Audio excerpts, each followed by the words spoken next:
Right from the start, the judge is setting the tone, all formalities, all order. Notice how every line is a ritual, acknowledgement, understanding, and consent. This is how courtroom precision works. Every yes, ma'am locks in a layer of legal accountability. It's not just paperwork, it's a record of awareness. Or community supervision. Did you review that document with your attorney? Did you understand it and did you sign it? Yes, ma'am. Of the indictment? Yes, sir. State, are you proceeding on the indictment as presented? State of Texas versus Ashley Caballero. And probation, this is an application. Could I have parties announced for the record for the state? Hank Wilkins for the state, Your Honor. Defense? Angela Blick. And are you Ms. Caballero? Yes, ma'am. Counsel, I'm showing you the discovery acknowledgement. Have you received all the discovery in this case and did you review it with your client? Yes, sir.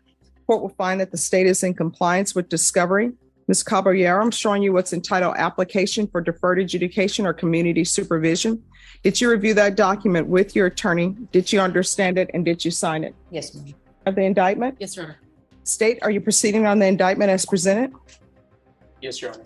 I'm going to show you what's entitled court admonishments. Did you review that with your attorney? Did you understand it? Yes, ma'am. Did you sign it in all the appropriate places? You're charged with the offense of possession of a controlled substance, penalty group 1, less than 1 gram. That's a state jail felony. The range of punishment is anywhere from 180 days up to 2 years at the state jail facility and up to a $10,000 fine. Did you understand? Yes, ma'am. Sufficient evidence to find you guilty. The court will And there it is, possession of a controlled substance, less than 1 gram. You'd think that's minor, but under Texas law, even the tiniest trace can land you in state jail for up to 2 years. Wild, right? Let that sink in. We're talking about a charge that could shape someone's life over a speck of residue. finding of guilt as you've applied for deferred adjudication. Are you proceeding with sentencing? Yes, Your Honor. Anything you wish to say on behalf of your client? We just request the court waive or probate the entire fine. All right, the court will probate the fine. Ms. Caballero, how many children do you have? I have 7. 7? Everyone, please whisper. And what are their ages? I have 18, 17, 16, 11, 10, 9, and a 7. Wait, 11, 10, 9, 9. and 7. All right, and now you have a baby on the way? Yes, ma'am. All right, you're 18, 17, 16, 11, 10, 9, and 7. Where are they? My 3 oldest are with their dad. My 10-year-old and my 9-year-old are adopted by my cousin. This moment hits hard. 7 kids. Each one placed elsewhere.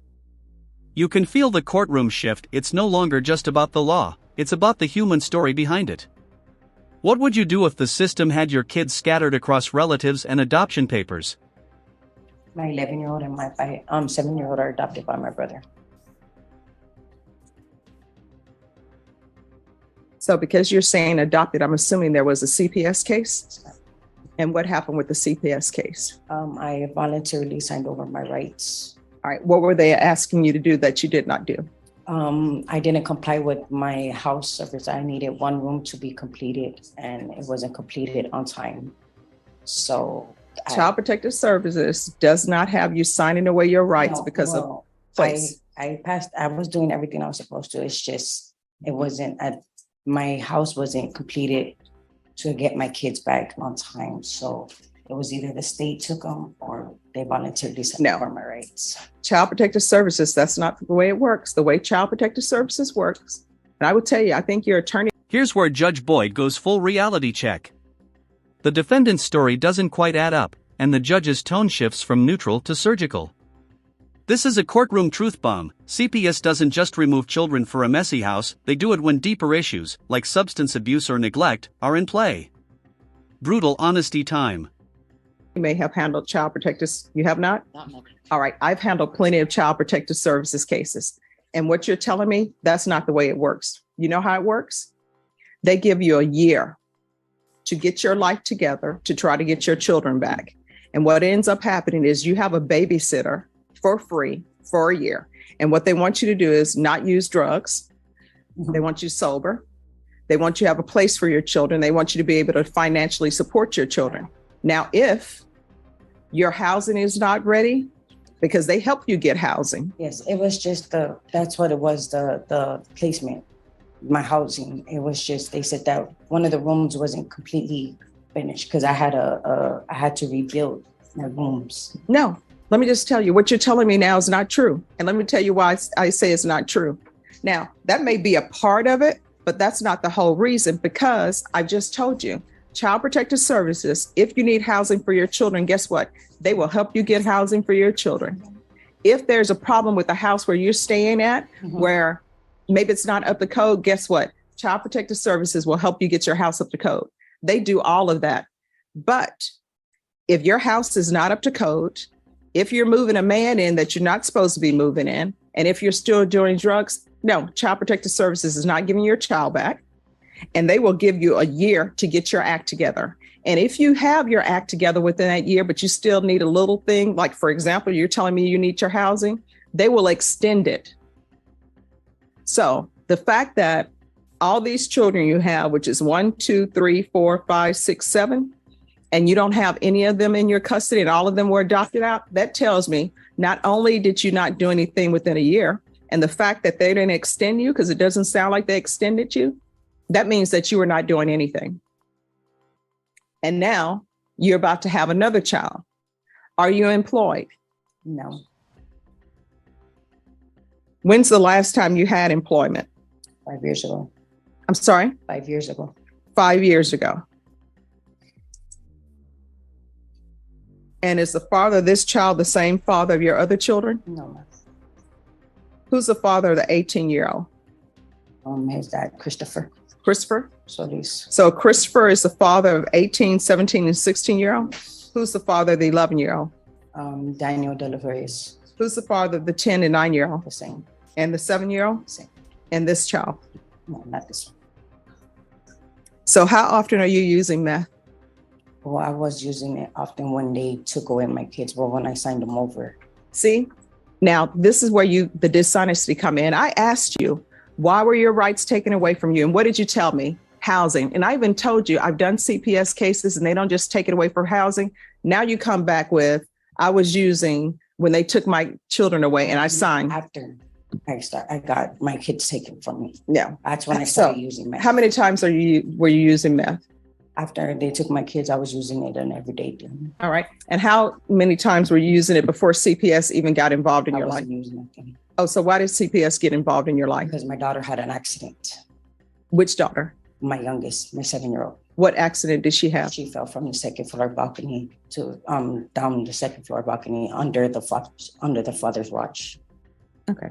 So let me explain something to you. Children cannot support themselves. And it appears to the court that you're just having children and allowing somebody else to support them. For example, if I were to have a child, I can't say, oh, cute baby, and then put them at Travis Park and say, good luck to you. And that's what you've been doing with all of your children. You haven't raised a single one of them. You can feel the frustration here. The judge isn't just sentencing, she's delivering a life intervention. Some might call it harsh, others might call it tough love. What do you think? Should judges play moral mentor or stick strictly to the legal script? And you haven't been working. So let me just tell you, I'm gonna help you with that. And I don't know why you're getting attitude with me. You haven't raised any of your children. None of your children are with you. You have an 18-year-old, 17. Here's the thing. You have an 18-year-old, 17-year-old, 16-year-old, 11-year-old, 10-year-old, 9-year-old, 7-year-old, and none of them are with you. You're not raising them. You haven't been working. You just told me in 5 years. You haven't been financially supporting any of them. Now you have a baby on the way. But I'm going to help you with that. So I'm going to sentence her to 4 years deferred adjudication. There's going to be a TAP evaluation in custody. And she's to follow all recommendations of TAP. Other than this felony case, does she have any other felonies? Not on her, well, pending, Your Honor, or in her record? On her record. I believe she has one other felony. For what? I'm not. Unauthorized use of a vehicle. Okay, I know it's a state jail felony, Your Honor. She says unauthorized use. All right, she's going to do a TAP evaluation in custody. All the recommendations will be followed. If TAP says that she's not to do inpatient treatment before she's released, we're going to come back to court and find out what treatment program she needs to be in with whatever treatment court that's available. You're going to get employment Proof of it, and I understand if it ends up being a difficult pregnancy, which I hope it will not be, It already is. then we will do something about the employment. I know my mom worked until 9 months. I know she's explained it to me, she's already a high risk. All right. There's going to be proof of employment within 45 days of release. And if she can't work, then she'll need to find she need to have a doctor's excuse. There's to be no employment as a home health care provider or with minors. Once she's released, I'm going to want random field visits, 1 time per month until further notice. We're going to do the UA hotline until further notice. 200 hours of community service restitution. I'm going to order parenting classes. Make sure that's intensive parenting classes. And once she completes that, the community service hours will be waived. There's to be no unsupervised contact with minors. She is not allowed to reside in any home with minors.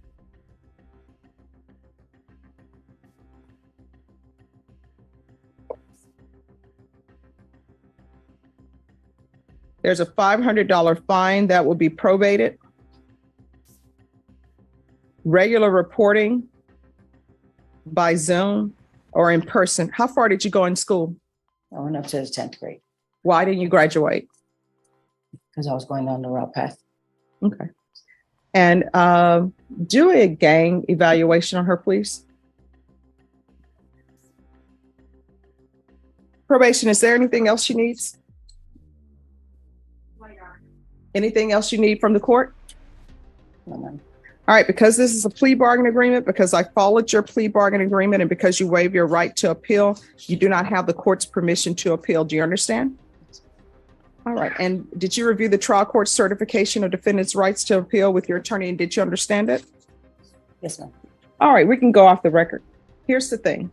I know you probably say Stephanie Boyd is being hard on me, but somebody needs to be hard on you because you just can't go through this world having children. And that's what makes this judge go viral. Zero sugarcoating, total reality.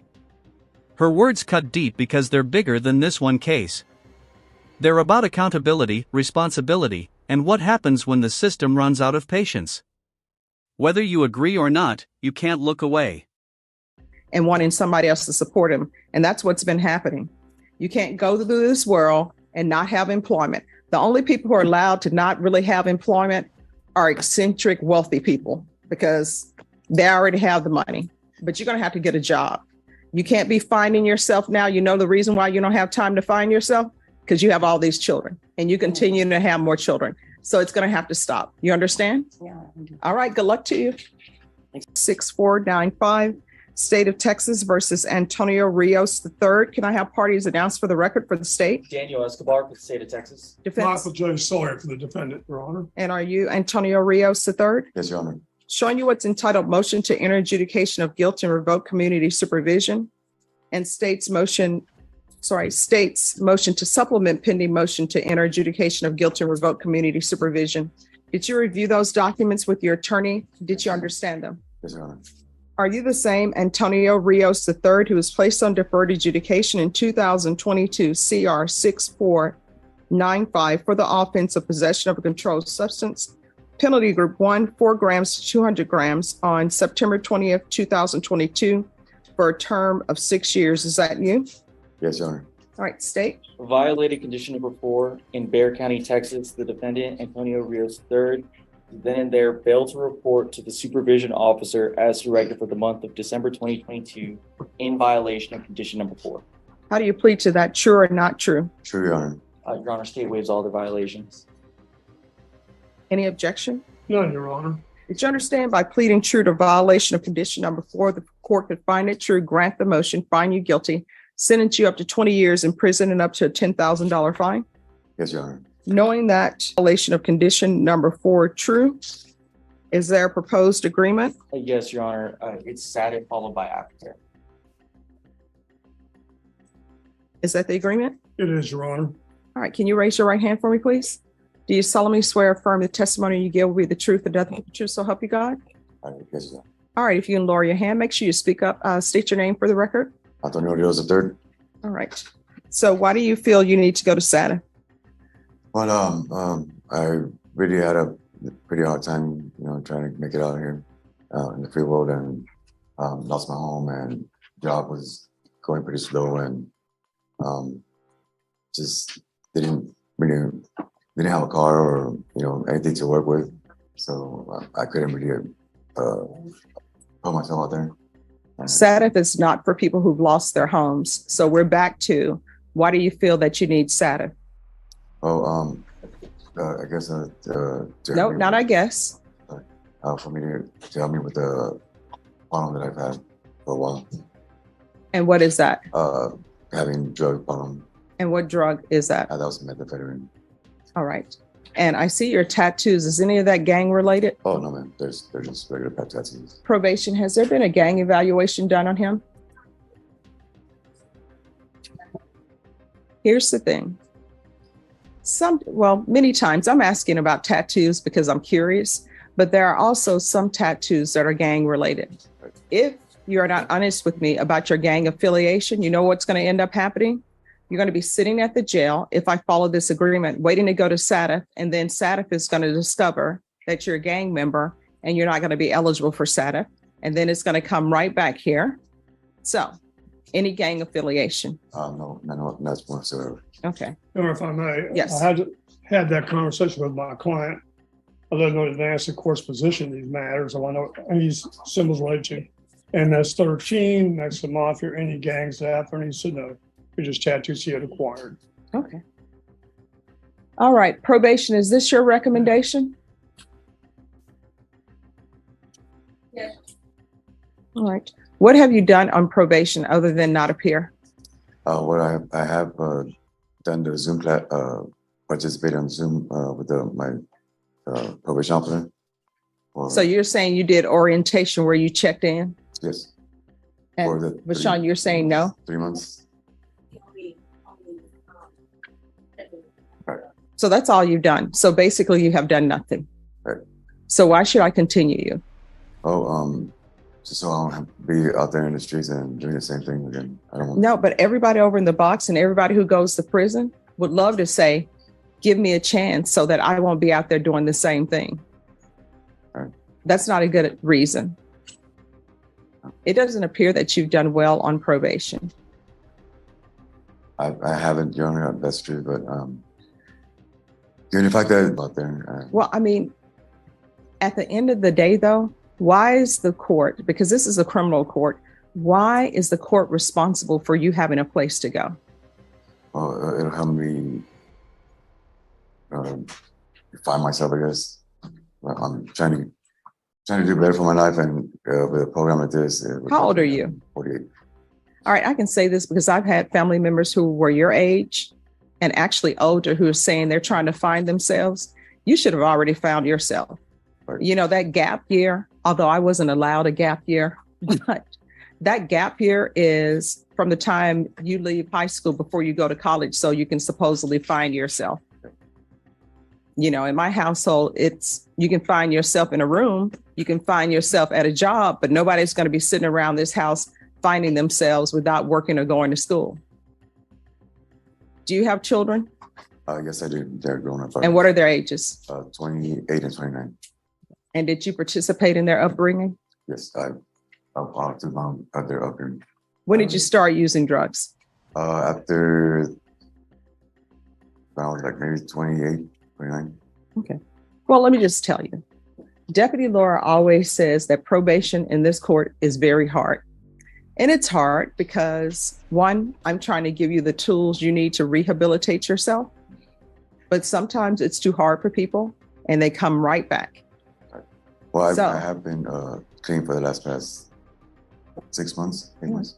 So I'm going to give you a choice. Some people I cannot give choices. I already know what choice Deputy Laura would choose because she's already told me sometimes which choice she would choose. So here's your choice for today. Okay. One, I think ISF, cognitive and substantive, would be better for you than SATA. So I could send you there or either I will revoke you and give you 3 years in the prison. You will do your time. Maybe you'll get paroled early, maybe not, but at most you'll do 3 years. Then when you get out, if you still want to find yourself, you can find yourself hopefully without picking up new cases. There are plenty of free rehab places you can go to. My understanding, San Antonio has some great shelters because there's the Salvation Army, there's Haven for Hope, there's all of that here in San Antonio that is for free. So, which you would prefer? Would like to participate in the program. Okay. All right. I'm going to deny the motion. Alter and amend conditions to include ISF, cognitive and substantive. There's to be the UA hotline upon release. And that's until further notice. And I've previously ordered employment for you.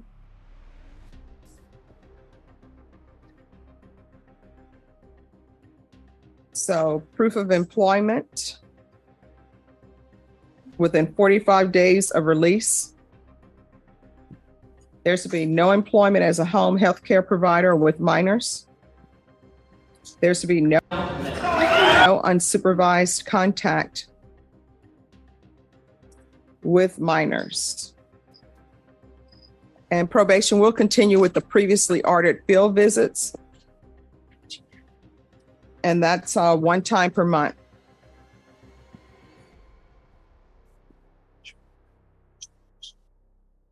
Thank you, George. Probation, is there anything else he needs? Is there anything else you need from the court to be successful? Thank you very much. All right, we can go off the record from here on out in your life. Everything that you do, there are 2 questions you should ask yourself. You know what those 2 questions are? First question is what I'm doing, could it potentially result in me going to prison for 20 years? If the answer is yes, don't do it. If the answer is maybe, don't do it. You understand? Yes, sir. And this court, communication is key. You have not been communicating with anyone. So if there's an issue, you need to let probation know. If you feel as though probation is not addressing that issue, then come to the court. We're always here. Do you understand? So, All right. Good luck to you. thank you. Thank you, Your Honor. That's all I have. May I be excused? Yes. Have a good Thank night. you.